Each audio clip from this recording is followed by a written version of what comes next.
할렐루야. 이 시간 우리 함께 하실 우리 모든 성도 여러분들에게 하나님께서 변화되게 하시는, 그러니까 새롭게 그리고 능히 있게 하시는 은혜가 함께 하시기를 주의 이름으로 축원드립니다. 많은 분들이 저명한 인사, 많은 분들이 인생에 대해서 정의하시는 것들이 많습니다. 물론 뭐 여러 가지 관점들이 다른데, 그런데 대부분 인생이 어땠느냐, 인생에 대해서 한마디 해주십시오라고 말씀을 물어보면 연세 있으신 분들은 자기 삶을 돌아보면서 참 고생스러웠다, 참 고생스러웠다, 참 힘들었다, 뭐 그런데 생각해 보면 그래도 참 행복했다, 뭐 그래도 행복했다, 뭐 대부분 좀 그런 말씀들을 하지 않으실까. 여러분, 우리 인생 살다 보면 정말 셀 수도 없이 많은 일들이 있잖아요. 셀 수도 없이 많은 일들이 있는데, 근데 그 모든 것들을 평가하고 한마디로 정의해 본다라고 하면, 제 생각이지만 그냥 뭐 행복했다, 뭐 불행했다, 뭐 불행했다 말씀하시는 뭐 많이 없으시겠지만 어쨌든 뭐 힘들었다, 뭐 그래도 뭐 살만했다, 뭐 이렇게 요약할 수 있지 않을까 생각해 봅니다. 그런데 이제 인생이 어떠했느냐라는 질문에 좀 색다른 관점에서 평가하고 정의하는 이가 있는데, 바로 하나님이십니다. 좀 관점이 달라요. 하나님은 그 사람의 인생이 얼마나 하나님과 밀접한 관계였느냐라는 기준에서 바라보세요. 우리는 그때 나 힘들었지만 행복했어, 내 마음이 어땠어 라는 관점에서 내 인생을 되돌아보는데, 하나님은 아니에요. 내 지난 인생 하나님과 얼마나 밀접한 관계였는가를 보세요. 그리고 그것에 대해서 기록해서 우리에게 보여주시는 것이 바로 성경입니다. 성경. 여러분, 야곱은 자기 삶에 대해서 애굽 왕 바로에게 이렇게 요약해서 말합니다. 지금 내 나이 130인데 참 고생이 많았습니다. 내 인생 참 고생이 많았습니다. 그럼 이 말 속에 담긴 야곱의 자기 인생 평가, 이거 사실 우리랑 별 다를 바가 없어요. 별로 그렇게 다를 바가 없어요. 그런데 하나님께서 야곱에 대해서 쭉 말씀해 오신 것을 가만히 보면, 야곱이었을 때와 그리고 또 이스라엘이었을 때를 구분해서 우리에게 보여주세요. 구분해서. 그러니까 성경에 기록된 야곱 이야기는 야곱으로서의 선택과 이스라엘으로서의 선택 둘로 나눠서 우리에게 보여줘요. 야곱의 선택을 보여주신 사건들 뭐가 있습니까? 오늘 본문 이전까지요. 형의 발목을 잡고 태어난 일, 자기가 먼저 태어나겠다고. 그리고 에서에게 팥죽을 받고 장자권 판 일, 내가 형한테 팥죽 팔아서 장자권을 뺏어야 되겠다. 야곱의 선택이에요. 야곱으로서의 선택이에요. 이번에 아버지를 속여서 장자권을 내가 빼앗아야 되겠다. 야곱으로서의 선택이에요. 사랑하는 여자를 위해서 내가 기꺼이 종사를 해야 되겠다. 야곱으로서의 선택이에요. 하나님 은혜로 돌아왔는데 난 그냥 세겜에 머물러야 되겠다. 야곱으로서의 선택이에요. 그래서 이 야곱의 이름은, 야곱이라는 이름으로 나타났을 때는 바로 지금 야곱이 하나님과 연결이 끊어진 상태에서 행한 일이라는 것을 보여줘요. 하나님과 연결이 끊어진 상태에서 보여준 일. 그런데 이스라엘로서의 선택을 부각시켜 보여주신 사건은 바로 오늘 본문 이후입니다. 오늘 본문 이후부터는 야곱으로서가 아니라 이스라엘로서의 선택을 하기 시작합니다. 그 첫 번째 사건이 아내 라헬이 죽었을 때예요. 그리고 장자가 자기 넷째 부인과 간통했을 때, 아버지가 돌아가셨을 때, 그리고 이 막내 오늘 나타난 베냐민을 떠나보낼 때, 이게 이스라엘로서의 선택을 우리에게 보여줍니다. 오늘은 그 이스라엘로서의 선택의 첫 번째 시간이에요. 아내가 죽었을 때. 다시 말씀드리지만 우리가 야곱 이야기 전체를 볼 때에, 그럼 우리는 어떤 선택을 해야 될까? 야곱으로서의 선택을 해야 될까? 이스라엘로서의 선택을 해야 될까? 분명 명명백백하죠. 우리는 어떤 선택을 해야 됩니까? 이스라엘로서의 선택을 해야 한다라는 것을 우리에게 알려주는 거예요. 그런데 보시다시피 야곱은 지금 자기 인생에서 가장 괴로운 순간을 맞이하고 있어요. 가장 슬픈 일, 가장 괴롭고 가장 슬픈 일인데 이 일을 이스라엘로서의 선택을 했다라는 거예요. 여러분 보세요. 야곱이었을 때도 여러분 고생스러웠고 이스라엘이 되어서도 지금 고생하고 있어요. 다만 야곱이었을 때와 이스라엘이었을 때 그의 마음, 그리고 생각, 선택, 행동이 다르다. 그리고 오늘 본문 바로 뒤에 21절을 보시면 성경은 지금 가장 사랑하는 아내를 잃은 슬픔 속에 잠긴 이 야곱의 이름이 이스라엘로 변화되어 바뀌어 나타나고 있음을 우리는 성경에서 발견할 수가 있습니다. 이거는 야곱이 인간적인 큰 고통의 순간들을 믿음으로 이겨내었다라는 것을 뜻하고, 더불어서 또 한 가지, 하나님께서 그의 이름을 이스라엘이라고 지은 그 뜻에 이 사람이 합당하게 행동을 했다라는 것을 뜻해요. 합당하게 했다.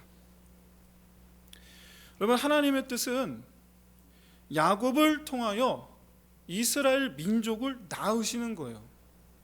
굉장히 여러분 생뚱맞지요. 굉장히 하나님 뜻이에요. 하나님 뜻이 이스라엘이 한 민족을 낳는 거예요. 이게 하나님 뜻이에요. 사실 야곱은 처음 하나님께서 베델에서 30년 전이죠. 처음 베델에서 이 하나님께서 약속하신 이 내용을 잘 이해를 못했습니다. 그때 하나님은 야곱에게 두 가지를 약속하셨어요. 이게 베델 언약이죠. 1차 베델 언약. 먼저 그에게 가나안 땅, 그의 자손들로 가나안 땅을 차지하게 하시겠다. 이게 첫 번째였고, 그 다음에 두 번째가 무탈하게 가나안 땅으로 내가 너를 돌아오게 하겠다요. 두 가지예요. 두 가지.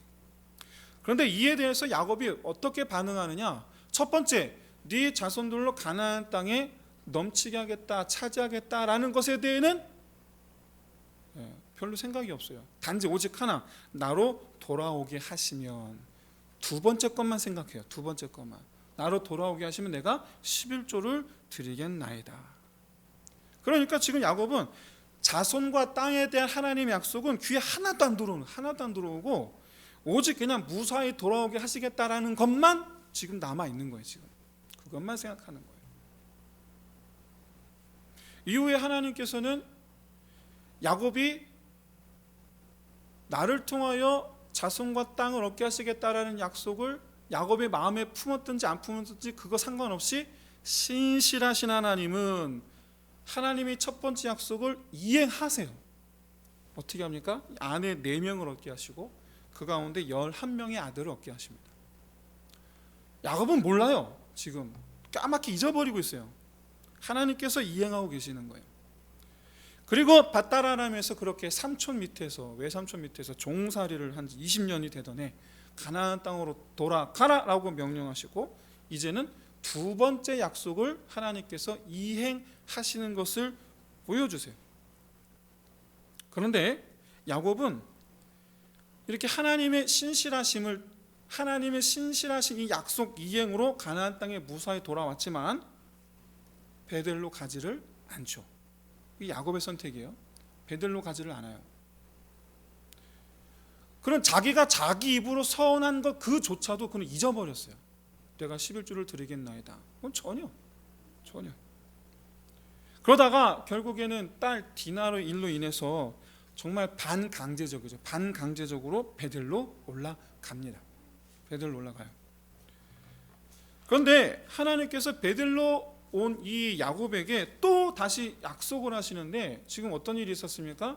지금 죽을까 살까 걱정하면서 지금 베델로 온 거예요. 죽을까 살까 걱정하면서 내가 가나안 땅 이 민족에게 해를 당할까 염려하면서 지금 베델로 왔는데 2차 베델 언약입니다. 뭐에 대해서 말씀하십니까? 딱 한 가지, 자손과 땅에 대한 약속만 하세요. 지금 살까 죽을까 고민하면서 왔는데 이런 그런 얘기 없어요. 내가 너를 이제부터 지키리라, 없어요. 그런 거. 그냥 또 자손과 땅에 대한 얘기예요. 또 그러면서 덧붙여서 말씀하시기를 이건 약속이 아니고 이제 내가 그렇게 하겠다는 말씀하신 것인데, 바로 내가 이제부터 너를 야곱이라고 부르지 않고 뭐라고 부르겠다? 이스라엘이라고 부르겠다.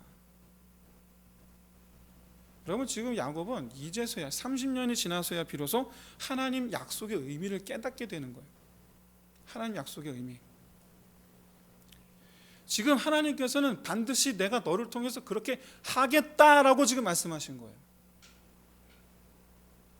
나를 통해서 하나님께서 하나님의 나라를 세우시겠다고 말씀하신 거라는 거예요. 나를 통해서.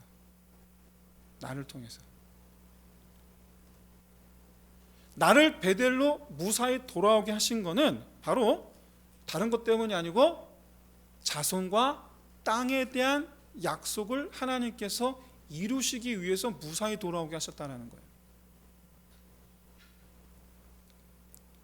여러분, 근데 이 약속을 받은 지 며칠 되지 않습니다. 며칠 되지 않아서 라헬이 아들을 낳습니다.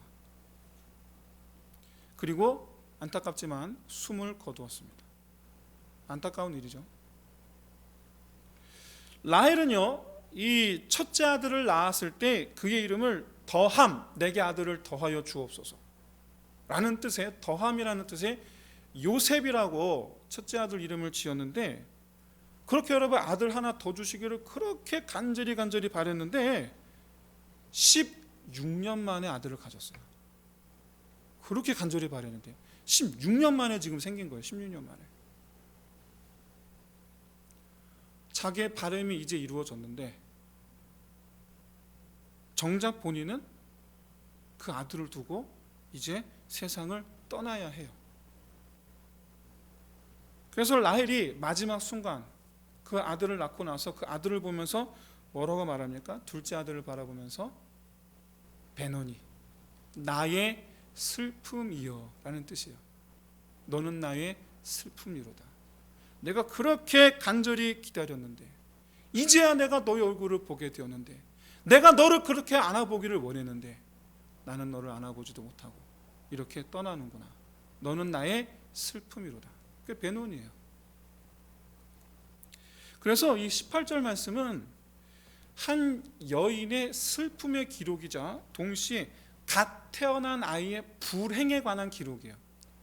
왜냐하면 태어나면서 엄마가 없이 태어났잖아요. 얼마나 불행합니까? 슬픔과 불행의 기록이에요, 지금. 그러면 남편이자 아버지가 된 사람의 반응이 어때야 됩니까?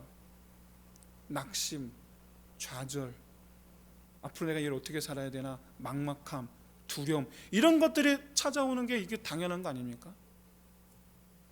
그런데 그 계속해서 보여지는 이 야곱의 반응은 뭐 아내를 잃은 슬픔, 아이의 불행, 이런 거에 대한 이 아픔의 모양새가 전혀 보이지를 않습니다.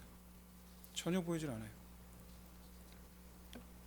단지 그냥 아들의 이름을 오른손의 아들 베냐민이라고 바꿔 부르는 것으로 마지막 아내와의 이별의 자리를 끝냅니다. 아내가 아들을 낳는 그 현장에 야곱이 있었는지는 잘 모르겠습니다. 성경에서 뭐라고 말씀하는지 모르겠어요. 그런데 라헬이 아들을 낳는 현장에 분명히 산파가 있고, 그것을 남편이 옆에서 같이 지켜보지 않았을까. 그러니까는 라헬이 베논이라 부르니까 바로 곧바로 바꿔서 아니라 베냐민이라 이렇게 바꿔 얘기하고 있는 게 아닌가 생각이 듭니다. 근데 여러분, 그 반응이 어떻게 느껴지세요? 저는 냉정하다라는 느낌이 들었어요. 굉장히 냉정하다. 그러면 정말로 야곱이 아내에 대해서 무정해졌기 때문일까? 아니면 며칠 전에 깨달은 하나님의 뜻 때문일까? 여러분 이것도 이상해요. 하나님 뜻 때문에 무정해졌다. 이것도 여러분 이상해요. 그렇죠? 이걸 우리가 어떻게 이해를 해야 될까? 오늘 보면 바로 뒤에 18절 바로 뒤에 19절 20절을 보시면 이 라헬을 장사하는데 베들레헴 길에서 매장을 해요. 길에서 매장을 하고 묘비를 세웁니다. 여기서 특별히 라헬을 길에 매장했다는 건 여러분 뭡니까? 이스라엘 전통적인 매장 방식, 굴에 안치하는 게 아니에요. 우리식 그냥 땅에 묻은 거예요. 지금 땅에 묻은 거예요. 그런데 이스라엘은 전통적으로 여러분 굴에 매장합니다. 전통적으로. 근데 왜 길에다 매장한 걸까? 그리고 묘비를 세우는데 굴에다가 매장을 하다 보니까 묘비를 세우지 않습니다. 근데 여기는 지금 묘비를 세웠단 말이에요. 이 두 가지 사실, 이 두 가지를 우리가 함께 살펴볼 텐데, 매장했다는 것, 그걸 묘비를 세웠다는 그 의미가 뭘까에 대해서 지금 잠시 살펴보려고 합니다. 먼저 이 길에서 매장했다라는 것은 레아와 비교될 수밖에 없는 상황이에요. 레아와 대우 자체가 달라요. 나중에 레아는 어떻게 됩니까? 가족 묘실에 들어갑니다. 아브라함이 준비한 가족 묘실에 들어가요. 레아는. 근데 그런 레아에 비해서 라헬에 대한 대우가 박하다라는 느낌을 갖죠. 박하다라는 느낌을 가져요. 야곱이 죽어서 함께한 것은 라헬이 아니고 레아가 된 거예요. 그러다 보니 상대적으로 라헬에 대해서 박한 느낌을 갖게 돼요. 근데 여기 보시면, 지도를 보시면 아시겠지만, 여러분 사실 베델에서 아버지 이삭이 있는 헤브론까지 가는데 장정 걸음으로 저같이 아무것도 없이 맨몸으로 걸어간다면 사실 하루 이틀이면 가는 거래요. 멀지가 않아요. 근데 이제 야곱 입장에서는 대가족을 거느리고 거기다 또 양떼를 몰고, 만약에 라헬의 시신을 메고 간다고 한다면 조금 느린다 할지라도 3, 4일이면 가고도 남아요. 멀지가 않아요. 거리가. 말하자면 사실 맘만 먹으면 이 라헬의 이 시신을 어떻게 헤브론에 있는 가족 조상 묘실에 안치할 수 있었는데, 야곱은 그렇게 하지 않았다라는 거예요. 그렇게 하지 않았다. 굳이 길가에 매장했다. 우리 여기서 이 라헬에 대한 야곱의 마음, 첫 번째 야곱의 마음, 그리고 두 번째 하나님께서 정하신 일에 대한 순종, 이 두 가지를 알 수가 있습니다. 두 가지를 알 수가 있어요. 여러분 야곱이 라헬을 가족 묘실에 안치하지 않은 것은, 안장하지 않은 것은 그건 신앙적인 이유 때문입니다. 라헬은 자기 아버지 이 라반에게서 드라빔을 훔쳐 나왔던 사람이에요. 우상 숭배를 목적으로 했던 건 아니죠. 신앙적인 이유라기보다는 그 드라빔 자체로 상속권을 의미하고 있기 때문에, 즉 경제적인 이유 때문에 가져온 거예요. 그런데 그 의도에 뭐가 있습니까? 다시 나중에 밧다라람으로 내가 돌아오겠다라는 라헬의 의지가 있는 거예요. 밧다라람으로 내가 돌아오겠다. 그동안 내 남편이 20년 동안 우리 아버지한테 이렇게 당한 거 내가 반드시 갚고 말겠다. 우리 남편이 부당한 대우 받은 거 내가 다 돌려받겠다. 뭐 그런 마음이었겠죠. 남편에 대한 선한 마음이었겠죠. 그런데 아시다시피 여러분, 야곱은 가나안 땅을, 이제부터는 가나안 땅을 벗어나면 안 됩니다. 가나안 땅을 벗어나면 안 돼요. 그가 있어야 될 것은 바로 죽을 때까지 가나안 땅, 아비집이어야 돼요. 물론 애굽으로 갑니다. 물론 애굽으로 가는데 그것은 여러분 하나님께서 가게 하신 사건이에요. 왜? 장차 하나님께서 말씀하셨듯이 이스라엘 민족이 애굽에서 종사를 해야 되기 때문에, 그래서 하나님의 주권적인 역사로 가는 겁니다. 하지만 결국 야곱은 어디서 묻힙니까? 가나안 땅, 자기 아버지 조상 묘실에 묻혀요. 내가 있어야 할 곳은 여기예요. 야곱이 있어야 할 곳은 여기예요. 그런데 라헬은 밧다라람으로 지금 돌아갈 생각을 하고 있는 거예요. 확실히 신앙관에 있어서 다른 거예요. 여러분뿐만 아니라 성도는요, 여러분 이유 여하를 막론하고 여러분 우상을 자체를 가까이 하면 안 돼요. 이유 여하를 막론하고. 그런데 여러분, 아브라함 묘실은 하나님의 나라를 바라보면서 기다리는 성도의 거처를 상징합니다. 기다리는 것. 여러분, 버스가 온다. 그럼 버스 타는 곳에 거기 정거장이 있어야 되잖아요. 버스를 기다리는 곳, 거기 있어야 돼요. 그런 개념이에요. 그런 개념. 하나님 오시는 그곳을 우리가 바라보는 곳. 그래서 거기 있어야 돼요. 근데 여러분, 이러한 생각은 현재 이스라엘 백성 똑같이 갖고 있습니다. 똑같이 갖고 있어서, 그래서 그들은 지금도 여러분, 예루살렘 혹시 나중에 성지 순례로 예루살렘 갈 그런 계획이 있으시다고 한다면 여러분 가서 확인해 보세요. 예루살렘 성 그 근처가 전부 다 절벽처럼 돼 있는데, 높은 절벽이 아니라 암벽으로 돼 있는데 거의 대부분이 여러분 묘실이에요. 그게 묘실이에요. 추정하기로는 거기에 현재 묻혀 있는 시신이 굴인데, 시신이 대략 한 30만 정도 돼 있는 걸로 알고 있어요. 어쨌든 이후에 이제 저 이슬람이 차지하면서 그걸 다 시체들을 다 치우고, 과거부터 있었던 시체들을 다 치우고 거기에 건물을 세우고 이렇게 해서 다 회파가 되는데, 현재 이스라엘 사람들이 미국에서 나 죽으면 거기 묻혀달라고 지금 그렇게 부탁을 해요. 지금도 그래요. 왜? 메시아가 다시 오실 때 그것을 바라보는 장소, 메시아가 올 때 맞이할 수 있는 장소, 그게 예루살렘이라서 그래요. 그래서 이게 이스라엘 사람들은 전통적으로 주님 오시는 하나님 나라를 바라보는 곳, 그걸 굉장히 중시해요. 근데 그게 바로 아브라함 묘실이 그런 곳이에요. 그런 의미가 있어요. 그래서 이 라헬이 그런 아브라함 묘실에 들어가는 것이 부적절하다라는 것이 여러분, 이게 하나님 메시지인 거예요. 재물을 사랑함으로 가나안 땅을 떠날 생각을 했던 라헬, 그런 라헬이 하나님 다시 오심을 맞이하는 장소에 들어가는 것은 부적절하다. 이게 하나님 뜻이라는 거예요. 메시지예요, 메시지. 그래서는 안 된다라는 메시지. 라헬이 하나님을 메시아를 맞이하지 못할 거라는 게 아니고, 그런 메시지를 후손들에게 보여야 된다라는 거예요. 보여야 된다. 이런 이 하나님의 뜻에 대해서 야곱이 순종한 것이다. 그래서 길에 매장한 것이다. 근데 여러분, 야곱이라고 해서 설마니 여러분 라헬과 죽어서도 함께하고 싶다라는 생각을 여러분 야곱이 안 했겠습니까? 여러분 아시다시피 야곱은요, 요셉과 베냐민을 나머지 10명의 아들보다 훨씬 더 사랑합니다. 배로나 사랑합니다. 왜? 이유가 뭘까요? 막내들이라서? 아니요, 라헬 때문이에요. 라헬 때문이에요.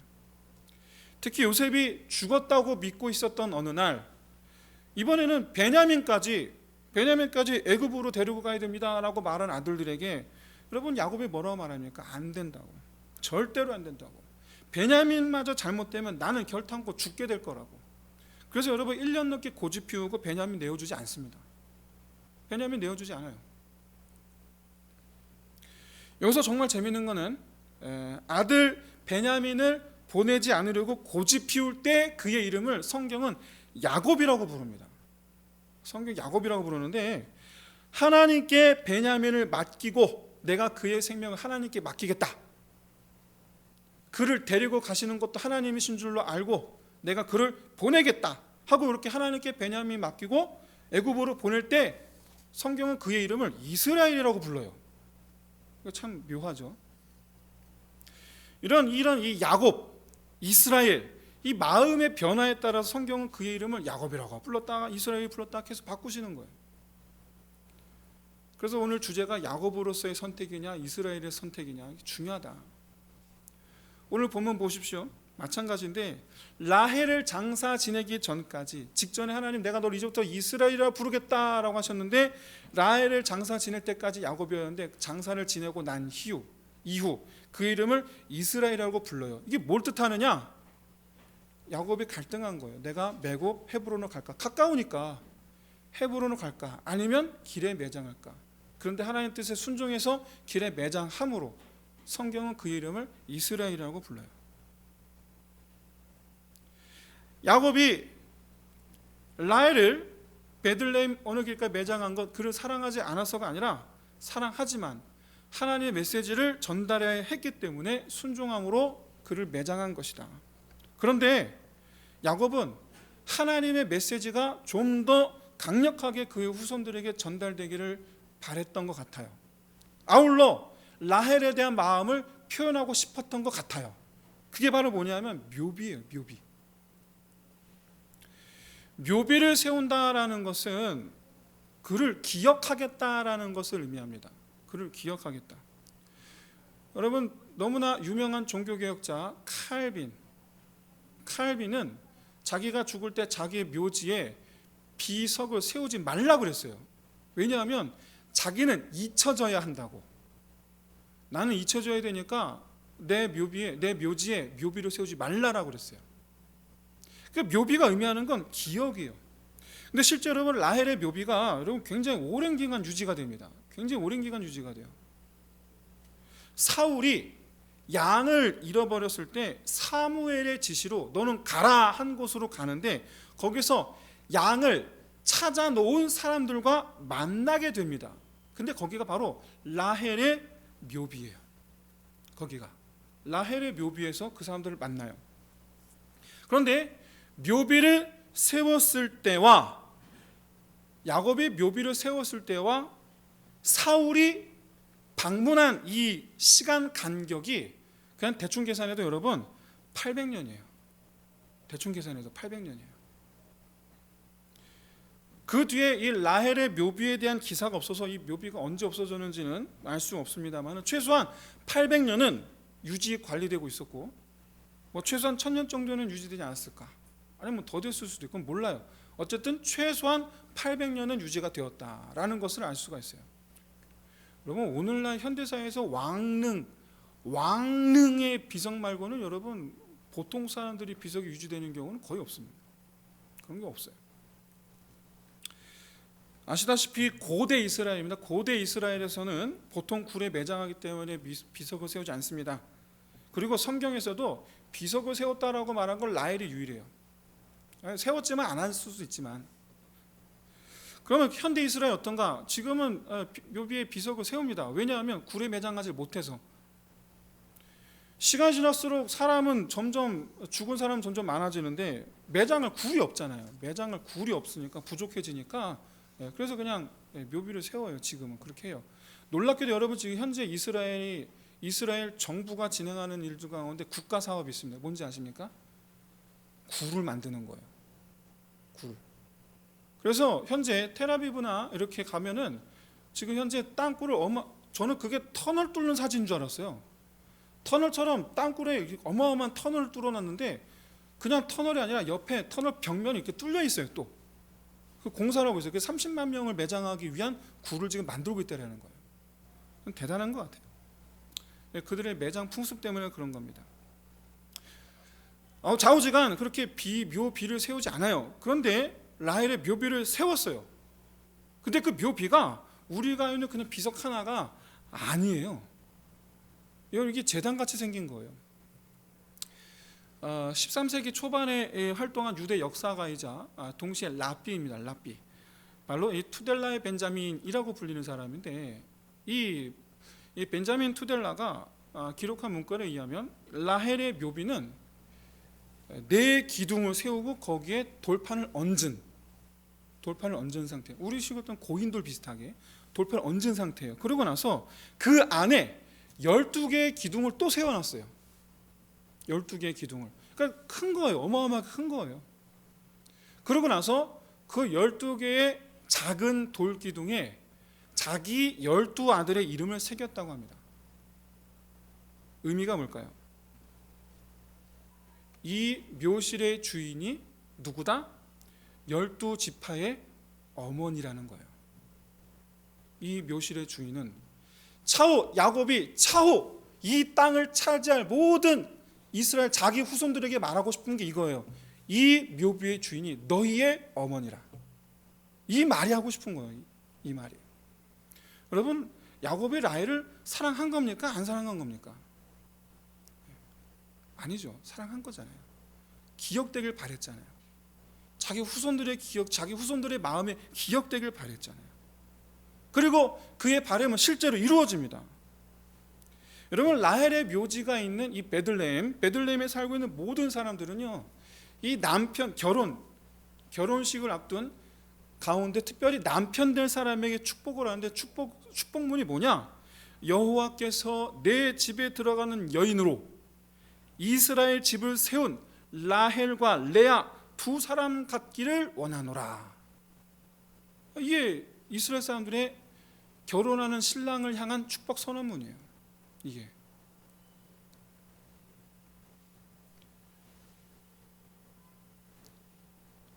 야곱이 바란 것은 라헬이 야곱의 아내로 기억되는 것이 아니라 이스라엘의 어머니로 기록되기를 바랬다. 그렇게 여러분, 야곱은 먼저 자기가 하고 싶은 대로 하지 않으면서 그렇게 하나님의 뜻을 세우면서 동시에 자기 소망을 담아서 라헬을 지금 보내주고 있는 거예요. 자기 소망을 담아서. 라헬의 장례는 야곱이 아내를 잃은 슬픔과 하나님의 뜻을 세우는 이 순종, 슬픔과 순종을 동시에 담아낸 장례였다. 여러분, 우리 같으면 고작이야 2-3일이면 가고도 남을 그 헤브론, 거기 가서 이 라헬의 명예와 그것도 자기 사랑하는 마음을 위해서 라헬의 시신을 메고 거기 가서 장례를 치르지 않았을까? 우리 같으면 그러지 않을까? 나 하고 싶은 대로 하지 않을까? 근데 여러분, 나 하고 싶은 대로 하는 게 야곱의 선택이에요. 나 하고 싶은 대로 하는 게. 그리고 야곱은 지금까지 그렇게 야곱의 선택으로 살아왔어요. 자기 하고 싶은 대로 살아왔어요. 근데 직전에, 바로 며칠 전입니다. 구체적으로 성경에서 말씀하고 있지 않지만 며칠 전에, 어제일 수도 있고 그제일 수도 있고, 어쨌든 며칠 전에 하나님께서 내가 너를 이제 이스라엘이 되게 하리라. 아하, 하나님의 뜻이 이거였구나. 이제 내가 이스라엘로 살아야 되는구나. 내 뜻대로가 아니라 하나님 뜻대로 내가 살아야 되는구나. 며칠 전에 깨달은 야곱이 지금 아내를 떠나보는, 나 어떡하지? 또 선택의 갈림길에 섰을 때, 그때 그는 야곱과 이스라엘 사이에서 왔다 갔다 하다가 이스라엘로서의 선택을 하게 된 것을 오늘 본문에서 보여줘요. 더더군다나 이제는 자기의 소망을 하나님의 뜻 안에 담아낼 수 있는 그런 수준까지 가는 거예요. 그럼 무엇보다 야곱이 이제 막 태어난 이 막내 아들의 이름을 라헬의 뜻대로 하지 않고 그 자리에서 바꾼 것을 여러분 보시길 바랍니다. 라헬이 지은 베논이 나의 슬픔이요 라는 뜻인데, 근데 이스라엘이 지은 베냐민, 오른손의 아들이라는 뜻이에요. 여기서 오른손은 능력을 뜻합니다. 여러분, 가장 큰 능력의 오른손을 가진 분은 누굽니까? 하나님이시잖아요. 근데 그 오른손의 아들이래요. 즉 베냐민이 오른손같이 강해지기를 바라는 게 아니고 오른손같이 강하신 분의 아들이란 얘기예요. 즉 오른손의 아들 베냐민이라는 이름의 뜻이 무슨 뜻입니까? 세상 그 무엇보다 강하신 하나님의 아들 되기를 바란 거예요. 그러니까 지금 막내 아들이 어머니의 한을 담은 인생을 살 것이 아니라 하나님의 오른손 같은 삶을 살기를 지금 바란 것이다. 사랑하는 성도 여러분, 하나님의 뜻을 구하는 이스라엘이 되시기를 주의 이름으로 축원드립니다. 야곱은 라헬이 야곱의 아내로 기억되기보단 이스라엘의 어머니로 기억되기를 소망했습니다. 하나님께서 세우신 나라의 조상으로 여겨지기를 바란 거예요. 지금 그의 관점이 바뀌었어요. 하나님께서 주실 자손과 하나님께 허락하실 땅, 즉 하나님의 나라, 하나님의 나라라는 관점을 지금 갖춘 상태예요. 내가 하나님의 나라를 세우는 사람이구나. 나는 이제 모든 일이 하나님의 나라를 세우는 일에 합당한 사람이 나는 돼야 되는구나. 그래서 자기의 아내의 죽음조차도 이 라헬은 하나님의 나라를 세운 너희의 어머니라. 그래서 라헬이 하나님의 나라를 위해 헌신한 사람으로 기억되기를 지금 바란 거예요. 두 번째, 베노니를 베냐민으로 바꿨다. 여러분, 베냐민이 한 어머니의 아들로 기억되는 것이 아니라 하나님의 아들이 되기를 바라는 마음으로 지금 바꾼 거예요. 여러분, 우리 아들들을 바라보면서, 우리 딸들을 바라보면서 너는 내 자식이라가 아니라 너는 하나님의 자식이라고 말할 수 있는 저 여러분 되시기를 주의 이름으로 축원드립니다. 여러분, 내가 하는 모든 일이 다 나를 위한 일이 아니라, 나와 내 집을 위한 일이 아니라 하나님을 위한 일이 될 수 있기를 주의 이름으로 축원드립니다. 여러분, 내가 하는 모든 일들이 지금까지 나를 위해서, 내 즐거움을 위해서 그렇게 나는 그런 선택을 해왔다면, 이제는 하나님 나라를 위한 선택이, 모든 것에 있어서 하나님 나라를 위한 선택을 할 수 있는 저 여러분 되시기를 주의 이름으로 축원드립니다. 그게 야곱의 선택이냐 이스라엘의 선택이냐예요. 베냐민이 하나님의 아들이 되어서 그렇게 하나님 나라를 세우신 그 나라의 기둥되기를 바랬다. 야곱이 아내의 그 묘비, 그 안에 넣어둔 12개의 돌기둥, 거기에 새겨진 라헬이 낳은 둘째 아들의 이름 베냐민이었다라는 거예요. 베노니가 아니고. 사랑하는 성도 여러분, 바라기는 우리 아이들에게 너희 아버지는 하나님이시라, 이것을 어려서부터 가르칠 수 있는 저와 여러분 되시기를 진심으로 소원합니다. 야곱이 이스라엘이 되기 전에 자기중심적이었지만 이스라엘 된 이후로 하나님 중심으로 사고 개념 자체가 바뀌어버려요. 나는 주의 나라를 위한 자라, 나는 하나님 나라를 세우는 자라. 이게 바로 하나님께서 야곱의 이름을 이스라엘로 바꾸신 가장 중요한 이유이고, 이 야곱과 이스라엘을 우리에게 보여주시는 가장 중요한 이유예요. 정말 여러분, 하나님 나라의 관점에서 세상을 바라볼 수 있는, 그래서 여러분 하나님을 만족해 하는 삶이 되시기를 주의 이름으로 축원드립니다. 이제 말씀 마치겠습니다. 여러분, 우리가 우리의 지난 삶에 대해서 나는 행복했다, 나는 불행했다, 내가 어떻게 느끼느냐, 물론 그런 거 다 중요합니다. 왜냐하면 여러분, 내가 긍정적인 삶을 사는 것, 그래서 정말 내 인생에 내가 만족하는 것 굉장히 중요하거든요. 중요합니다. 안 중요하지 않은 거 아닙니다. 하지만 그것보다 내가 내 인생에 대한 평가보다 하나님께서 내 인생을 어떻게 여기실까, 하나님께서 내 인생을 어떻게 내 인생을 야곱으로 평가하실까, 이스라엘로 평가하실까, 굉장히 중요합니다. 왜 중요한가? 내 인생이 끝마치는 날, 여러분, 우리는 하나님 품에서 새로운 인생을 시작하게 되는 날이 바로 그날이라는 것을 여러분 깨달으시기를 주의 이름으로 축원드립니다. 새롭게 시작하는 인생, 야곱으로 맞이하시겠습니까? 이스라엘로 맞이하시겠습니까?